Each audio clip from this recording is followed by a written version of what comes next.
Hello, this is actually June 18th. This is Saturday right after the last day of school, and this is for the 2016 to 17 school year. And this is an introduction to astronomy. This will be our Unit 1. A couple things I want to show you. First, this is the Andromeda Galaxy. This galaxy is actually called M31, also called M31. Messier actually looked at things up in our universe, found some things that looked fuzzy. He wanted to actually catalog them because he didn't want to have to look at them again. He was looking for things that he thought were important. Andromeda was the 31st one that he found. We'll talk more about Messier's list later in the class. This is a galaxy that is 2.5 times 10, which is 2.537 million light years away, which means if you can see this, and it's actually up in our September-October sky, and I'll try to show you where this is located so you can go ahead and see it, you'll basically see this nuclear core. It'll look like a fuzzy star. You're better off looking a little off to the side. Next thing is if you look at all these stars that are in the view, these are all stars of the Milky Way, a lot closer than the Andromeda. And this is actually Marvin the Martian. So if you're ever into cartoons and you got to see Marvin, he's with Bugs Bunny. Pretty impressive individual. Not one of the nicest people you'll ever see. Okay, two things I want to show you. This one is actually any place I want you to draw or to actually write things specifically. I'm going to show you this bear who's writing. This is more of a drawing icon. And this will actually be our stop, and we'll see these at the end of each of the sections. This is going to be, as you can see from here, this is our first unit, section A. And what we're going to talk about in this section is what is astronomy, and we're going to talk about things closer to farther away from the Earth. It's basically everything outside of the Earth's atmosphere, starting with the moon and going out to the farthest reaches of space. It is not astrology. And why do we study it? Because we actually want to understand things. Best place to study it's out in space. This is an astronaut out in the International Space Station. You can see other ones through, and she's doing what's called apparent flying or anti-gravity. She actually is gravity. This spaceship is falling towards the Earth. She's falling towards the Earth at the same speed, so she can actually hover in space. Astronomy is the scientific study of the universe beyond the Earth, and we can do this with very different telescopes. We can do it optically, and I really don't know what they use for each of these, but some of these are in false color because they actually use like gamma ray scopes. We can't see gamma rays, but we can actually change the gamma rays into what we think they would look like if we look in visible light, and we get beautiful colors. And you can look at, and I'll actually show you some things in different wavelengths. Quite impressive. Astronomy is a true science. We're going to use quantitative. We're going to use numbers in terms of distance, temperature. We'll also use qualitative in terms of color or brightness. We need both of these to actually do science. If we're going to talk about qualitative color, we should really talk about quantitative wavelength because reds do have different color, and that's caused by the different wavelength in visible light. It includes topics like the history of astronomy, which we'll talk about, human space exploration, which we'll talk about, talking about our sun, talking about the moon, talking about our planets, talking about our protoplanets, our minor planets, talking about stars other than the sun, galaxies, group of stars, and cosmology, which is basically the origin as well as the structure and the fate of the whole universe. Astronomy is a true science. It's based on observations using qualitative and quantitative, experimentation using qualitative and quantitative. It can be repeated anywhere. It can give you the same results no matter who does the experiment, and it makes sense of observations. It makes precise predictions about the universe. It's called uniformitarianism, so we can actually understand what's going on in our universe now.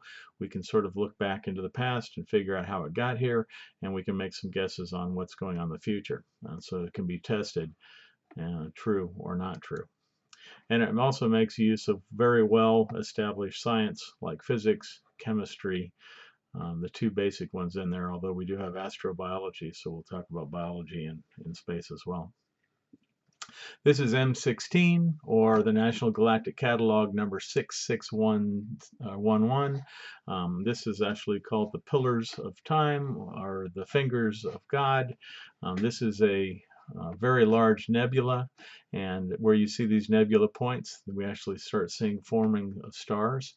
So this could actually become a galaxy later on, but stars forming in these locations with lots of dust and lots of stars that are closer to us than this nebula, which are showing there. And these are probably false colors because they're amazing.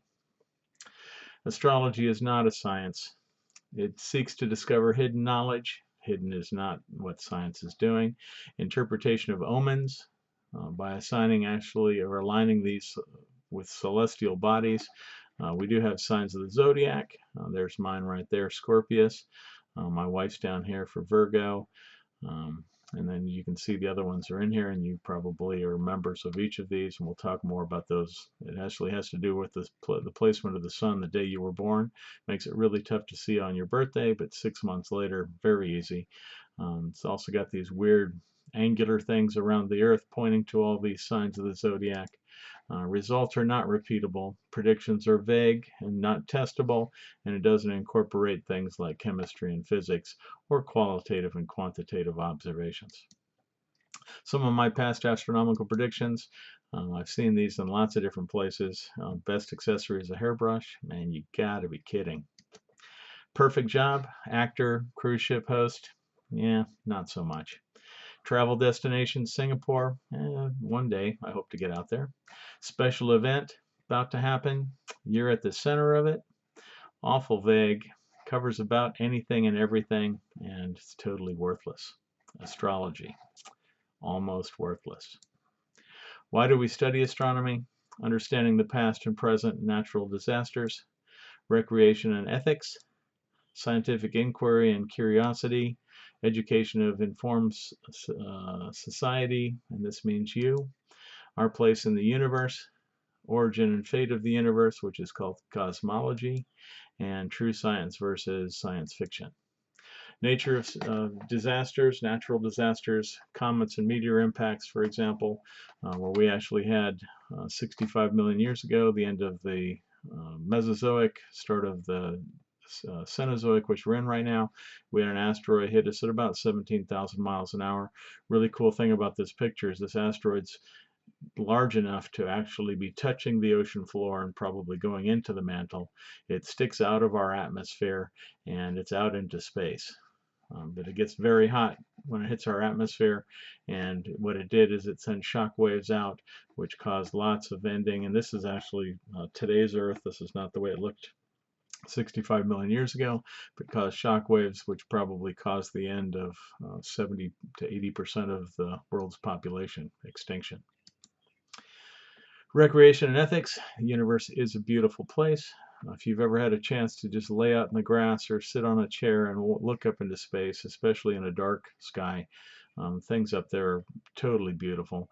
If you've ever seen northern lights, if you've ever seen shooting or falling stars, if you've ever seen planets and the fact that they move day to day, or moon day to day, plantos, which are where we get the name planets, actually meant wandering stars. The other stars are stationed in space, same distance as they have probably been in the last 1,000, 2,000, 10,000 years.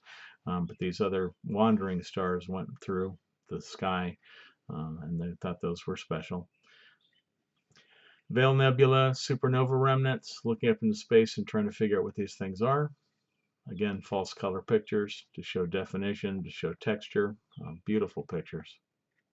Barred spiral, one of my favorite things up into space, is NG 1300, which is just a beautiful barred spiral. Center of the galaxy is right here. Seems to be a bar, and the arms come off this bar, called the barred spiral galaxy, very similar to a regular spiral galaxy like the Milky Way. The Pleiades, this is the Seven Sisters, which is actually seen in our fall skies also. It's up by Taurus, the bull. The story is that seven sisters ticked off one of the gods, and they were thrown up there to keep them away from wandering eyes, as well as just to keep them safe from anything else that's out there. Looking at the bands of Saturn, I'm not sure, this is probably an artistic view, but it shows very good definition of the bands. They're individual, like alleyways or roads of material that are all orbiting Saturn, as well as some moons and stars through it. That's looking at the perfect shape of these stars actually makes me think that this is not a picture. Scientific inquiry and curiosity. For example, our instruments can see what our eyes can't. This is probably what our eyes can see. And then you can take a look at different colors, different textures, all shown by different wavelengths of light. And we'll use different types of scopes to actually see all this stuff, and it can tell us different ideas. Like this is a sunspot, probably looking at through. I'm not sure what the wavelength is, but we'll talk more about that when we start talking about the tools of astronomy. Space exploration, Hubble telescope, launched back in the 1980s or 90s. It actually got a couple updates, but it can see, it's like a very nice telescope, not a perfect telescope down here on the Earth, but we orbited 120 miles up, no atmospheric problems, no daytime, nighttime, and it actually has no pollution in the air, can see much better than any telescope on the planet. Sun seen in different colors or wavelengths, and you can take a look at this. Is going to be an eclipse.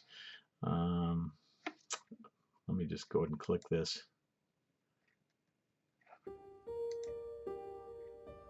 And I get into trouble when I actually put videos from YouTube up in space.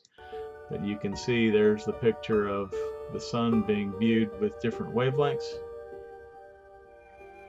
Sunspots. Hopefully we'll see a sunspot over here.